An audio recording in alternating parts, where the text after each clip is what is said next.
Road to SummerSlam almost अब शुरू हो चुका है और ये रोड हमारे undisputed W W champion Cody Rhodes के लिए कैसा रहने वाला है उसके बारे में बात करेंगे इस वीडियो में आज, क्योंकि उनकी सिचुएशन काफी इंटरेस्टिंग चल रही है। देखो, जब से वो डब्ल्यूडब्ल्यू चैंपियन बने, डब्ल्यूडब्ल्यू ने उन्हें अभी तक रैंडम स्टोरी लाइंस में बुक किया है। एक उनका एजे स्टाइल्स के साथ मैच हो गया, फिर उनका लोगन पॉल के अगेंस्ट मैच हो गया, जिससे कि डब्ल्यूडब्ल्यू ने ट्राई पूरा किया कि भाई इंटरेस्टिंग बना दिया जाए और बन भी है कुछ हद तक, लेकिन फिर भी एज चैंपियन उनकी एक प्रॉपर स्टोरी टेलिंग वाली कोई फ्यूड नहीं देखने को मिली है। हाँ, हो सकता है ये जो एजे स्टाइल्स वाली अभी करंटली चल रही है ये वो पेस पकड़ ले, एंड पर्सनली मैं एक्साइटेड भी हूँ काफी ज्यादा इसके लिए। जिस तरह एजे स्टाइल्स ने अपनी पूरी रिटायरमेंट वगैरह फेक की, मजा आया देखने में, पूरी मार्क हेनरी वाइब्स भाई। और फिर आपको तो पता ही है हमारा तो नॉस्टैल्जिया भी वापस आ जाता है। बट हाँ, समर स्लैम तक जाते जाते आई थिंक डब्ल्यूडब्ल्यू स्टोरी को कंटिन्यू कर सकती, लेकिन समर स्लैम में स्टोरी को कंटिन्यू नहीं किया जा सकता। इतनी भी ज्यादा स्ट्रेच नहीं करनी चाहिए मेरे हिसाब से तो, क्योंकि अभी भी समर स्लैम होने में 2 महीने हैं, तो 2 महीने यही स्टोरी लाइन क्यों चला के रखनी जब ऑलरेडी एक बार मैच हो चुका है, एक बार अभी हो जाएगा क्लैश एट द कैसल में मोस्ट प्रोबेबली। तो आप समझ रहे हो ना बात की गहराई को। हाँ, एक सिनेरियो में चीज पॉसिबल हो सकती थी अगर एजे स्टाइल्स सच में रिटायर हो रहे होते। मतलब एक बार के लिए सोचो ना ऐसा सिनेरियो जहां पे एजे स्टाइल्स बोल रहे हैं कि यार मुझे चैंपियनशिप मैच चाहिए और उन्हें मिल नहीं रहा होता, और वो कहते कि भाई मैं अपनी रिटायरमेंट ऑन द लाइन रखता हूं, अगर मैं हार गया और चैंपियन नहीं बन पाया कोडी रोड्स को हरा के तो मैं ऑफिशियली रिटायर हो जाऊंगा। तब तो अगर भाई समर स्लैम तक भी ले जाते डब्ल्यूडब्ल्यू स्टोरी लाइन और समर स्लैम में भी हमें कोडी वर्सेस एजे का ही मैच देखने को मिलता, मैं देख लेता, मैं काफी एक्साइटमेंट के साथ देख लेता भाई। बट अब जब ऐसा हो ही नहीं रहा तो फिर फायदा क्या है। तो इसलिए हम चलते हैं अब दूसरी स्टोरी की तरफ, जो कि कोडी रोड्स की हो सकती है against the Brahma bull, the people champ, the final boss, the rock.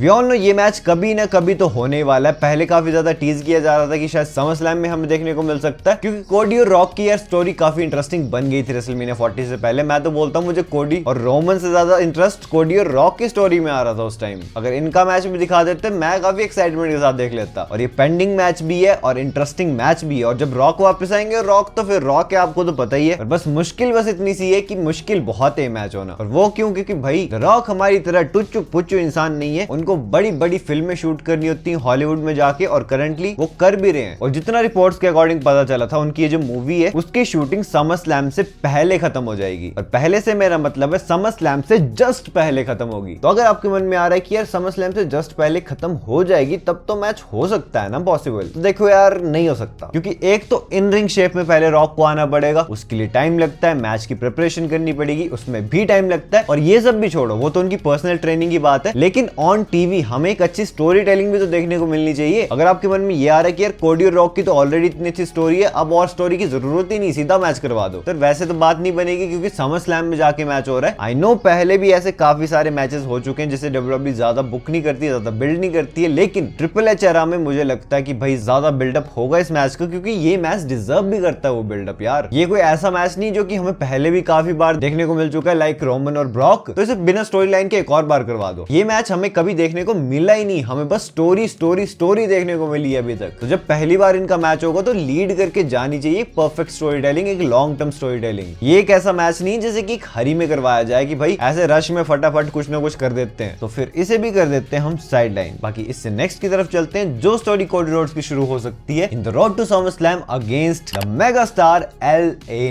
Night. अब देखो कोडी रोड्स ने खुद ही कहा था कि वो एलए नाइट को फेस करना चाहते हैं प्रेस कॉन्फ्रेंस में, आपको याद ही होगा। पर अगर आप देखो तो किसी भी एंगल से, टॉप, लेफ्ट, बॉटम, राइट, कहीं से भी आपको लगता है कि भाई ये मैच एक समर स्लैम मटेरियल मैच है, मुझे तो नहीं लगता। मेरे हिसाब से तो हाउस शो में करवाना चाहिए, वहां परफेक्ट जचेगा। नहीं मतलब मैं किसी की बेइज्जती नहीं कर रहा हूं, लेकिन अगर आप देखो कोडी रोड्स भी बेफेस सुपरस्टार हैं, एलए नाइट भी बेफेस सुपरस्टार हैं, तो एक ऐसी स्टोरी नहीं है कि भाई समर स्लैम के लिए लीड की जाए कि भाई फेस वर्सेस फेस। ये क्या हो रहा है? ये एक ऐसा मैच है जो कि रैंडमली एक एंटरटेनमेंट पर्पस पे एक डार्क मैच करवाया जा सकता है, या फिर ज्यादा से ज्यादा स्मैकडाउन पे हो जाए यार। बट इसे एक स्टोरी की तरह लीड करके जाना, वो भी समर स्लैम जैसे इवेंट में, जो कि डब्ल्यूडब्ल्यू का साल का दूसरा सबसे बड़ा इवेंट होता है। नहीं नहीं नहीं नहीं, ये तो नहीं बनी बात भाई। तो इस स्टोरी को भी साइड लगा दो। इससे नेक्स्ट की तरफ मैं चलता हूं, जो कि सबसे ज्यादा इंटरेस्टिंग है, जिसे देखने में मैं पर्सनली काफी एक्साइटेड रहूंगा। And this Cody road story is definitely against his former teacher, former partner, जो भी कहना होगा आपको, against the viper, the apex predator, the legend killer Randy Orton. वैसे मैं सच बताऊं, मैं इनके मैच के लिए काफी एक्साइटेड हूं, लेकिन मैं ये नहीं चाहता कि ये जो मैच है ना, ये बहुत ही बड़ा मैच है, सच में बहुत बड़ा मैच है। तो डब्ल्यूडब्ल्यू इसे भी किसी रश में करवाए। अगर नहीं बन सकती स्टोरी इतने कम टाइम में, मत बनाओ, लेकिन मैं नहीं चाहता कि भाई इसे बस एक बढ़िया मैच के तौर पे करवा दिया जाए। हाँ, बोल सकते हो कि रैंडी ऑर्टन तो फेस सुपरस्टार है, इसमें नहीं होगी कोई प्रॉब्लम, ऑब्वियसली होगी, लेकिन रैंडी ऑर्टन आपको पता ही कभी भी हील टर्न कर सकते हैं, उनको टाइम नहीं लगता ये सारी चीजें करने में। में। तो देखो ये मैच कैसे पॉसिबल हो सकता है, ठीक है, क्योंकि आई नो आपके मन में काफी क्वेश्चंस होंगे कि यार रैंडी ऑर्टन तो किंग ऑफ द रिंग का फाइनल्स हार गए, अब कैसे ये मैच होगा, उनको अपॉर्चुनिटी मिलनी थी, अब नहीं मिल पाएगी, सीधी बात है। और अगर अब भी अपॉर्चुनिटी दे दी तो फिर तो किंग ऑफ द रिंग के फाइनल का कोई मतलब ही नहीं बचा ना। फिर देखो किंग ऑफ द रिंग का जो फाइनल मैच था उसका फिनिश कैसे हुआ था हम सबको पता है। तो जब एक क्लीन फिनिश नहीं हुआ था, ट्रिपल एच ने भी बोल दिया था कि गुंथर को कोई प्रॉब्लम नहीं होगी अपना क्राउन डिफेंड करने में। और मैं तो बोलता हूँ क्राउन भी छोड़ दो यार, आप बस ये नंबर 1 कंटेंडर वाली जो स्टिपुलेशन है ये ऑन द लाइन रख दो, किंग बेशक गुंथर बने रहे कोई प्रॉब्लम नहीं है। लेकिन इन दोनों का मैच एक और बार, वैसे मुझे लगा था कि शायद मंडे नाइट रॉ के एपिसोड वगैरह पे करवा दें, लेकिन वहां तो नहीं हुआ, जो कि समझ भी आती है चीज, क्योंकि दोनों सुपरस्टार्स अलग अलग ब्रांड्स के, तो शायद किसी प्रीमियम लाइव इवेंट में हो। और नेक्स्ट इवेंट आ तो रहा है यार क्लैश एट द कैसल, वहां किसी लेजेंड को नहीं लेके जाएंगे क्या? रैंडी ऑर्टन को मेरे हिसाब से लेके जाना चाहिए। और अगर रैंडी ऑर्टन वर्सेस गुंथर वहां पे एक रीमैच हो जाता है किंग ऑफ द रिंग के फाइनल्स का, और सोचो अगर वहां पे रैंडी ऑर्टन हरा देते हैं इस बार गुंथर को, तो वो फिर चैलेंज कर सकते हैं इजीली कोडी रोड्स को फॉर अ मैच, और फिर 2 महीने की हमें अच्छी खासी स्टोरी टेलिंग देखने को मिल जाएगी इन दोनों सुपरस्टार्स की, समझ रहे हो? देखो ये मैच पता क्यों इंपॉर्टेंट है, क्योंकि मैं समर स्लैम की बात कर रहा हूं। अगर बाकी किसी आलतू फालतू प्रीमियम लाइव इवेंट की बात होती ना, तो फिर इतना कुछ था भी नहीं बात करने के लिए, क्योंकि क्यों फिर कोडी रोड्स और रैंडी ऑर्टन जैसा मैच वेस्ट करना है। हाँ, अगर आप सोच रहे हो कि गुंथर से अपॉर्चुनिटी छीन नहीं जाएगी, उन्होंने इतनी मुश्किल से मैच जीता, ऐसा वैसा जो भी, तो देखो गुंथर के पास आगे भी अपॉर्चुनिटी आ सकती है, या उनके साथ ऐसा भी हो सकता है कि वो नेक्स्ट ईयर की रॉयल रंबल जीते, रेसलमेनिया में जाके उनको मोमेंट मिले फॉर द वर्ल्ड टाइटल, किसी भी टाइटल के लिए, क्या पता अगेंस्ट कोडी रोड्स या फिर जो भी चैंपियन उस टाइम पे, ड्रू मैकिंटायर, तो सही चीज हो जाएगी। क्योंकि अभी आप देखो ध्यान से तो वर्ल्ड टाइटल पिक्चर काफी बिजी चल रही है। डेमियन प्रीस्ट के पास करंटली चैंपियनशिप है, ड्रू मैकिंटायर इन लाइन है to become the new world heavyweight champion, और साथ ही साथ पंक की स्टोरी लाइन उनके साथ ऑलरेडी इतने लंबे टाइम से चली हुई है, जो काफी खतरनाक तरीके बिल्ड हो रही है। तो डेफिनेटली इन दोनों का मैच भी हो सकता है, और इन दोनों का मैच अगर समर स्लैम में होता है तो वो बड़ी चीज है, या फिर गुंथर और ड्रू का मैच ज्यादा बड़ी चीज है। और अगर एक तरफ ड्रू वर्सेस पंक हो रहा है फॉर दी वर्ल्ड टाइटल, दूसरी तरफ कोडी और रैंडी होना चाहिए, सीधी बात है। अब गुंथर अगर इस टाइटल पिक्चर में बीच में घुस जाते हैं तो फिर कितना अजीब सा लगेगा कि यार हमें पता ही है कि भाई स्टोरी उनकी चल रही है, गुंथर को चैंपियन बनाना नहीं है, तो फालतू में क्यों इन्हें मैच दे रहे हो ये वाला। आई होप आपका ये वाला चैप्टर तो अब क्लियर हो गया होगा। बट अगर इनमें से कोई भी चीज पॉसिबल नहीं हो सकती यार कोडी रोड्स के लिए, तो कुछ आलतू फालतू करवाने से अच्छा है एक रीमैच करवा दो, the American nightmare Cody Rhodes versus the tribal chief Roman Reigns का for the undisputed WWE championship. देखो अगर आप मोस्ट प्रोबेबली देखो तो रोमन रेंस अपना रिटर्न कर ही लेंगे समर स्लैम से पहले, तो वो इजीली अपना डिमांड कर सकते हैं रीमैच, ज्यादा स्टोरी की भी जरूरत नहीं है कि भाई कोंगो तूने चैंपियनशिप जीत ली बट मेरे पास अपना रीमैच क्लॉज है, तो वो तो मैं यूज करूंगा और इनका मैच देखने को मिल जाए हमें समर स्लैम में। क्योंकि अगर आप देखो ध्यान से अभी तो डायरेक्ट मुझे Roman Reigns versus solo Sikoa की कोई पॉसिबिलिटी लग नहीं रही है करंट टाइम में, कि आते रोमन रेंस बोले सोलो सिकोआ को कि भाई तूने ये सब क्या कर रहा है भाई, ऐसे कैसे, और इतना गुस्सा हो जाए कि भाई मैच ही डिमांड कर ले। ये तो होने नहीं वाला। ये मैच तब बिल्ड कर सकता है कि मान लो रोमन रेंस आते हैं, कोडी रोड्स को चैलेंज करते हैं चैंपियनशिप के लिए, इन दोनों का मैच चल रहा होता है समर स्लैम में, और तब जाके उस मैच में सोलो सिकोआ टर्न कर जाते हैं रोमन रेंस पे, और तब वो एक्चुअल में डिक्लेयर करते हैं कि भाई मैं अब ट्राइबल चीफ हूँ।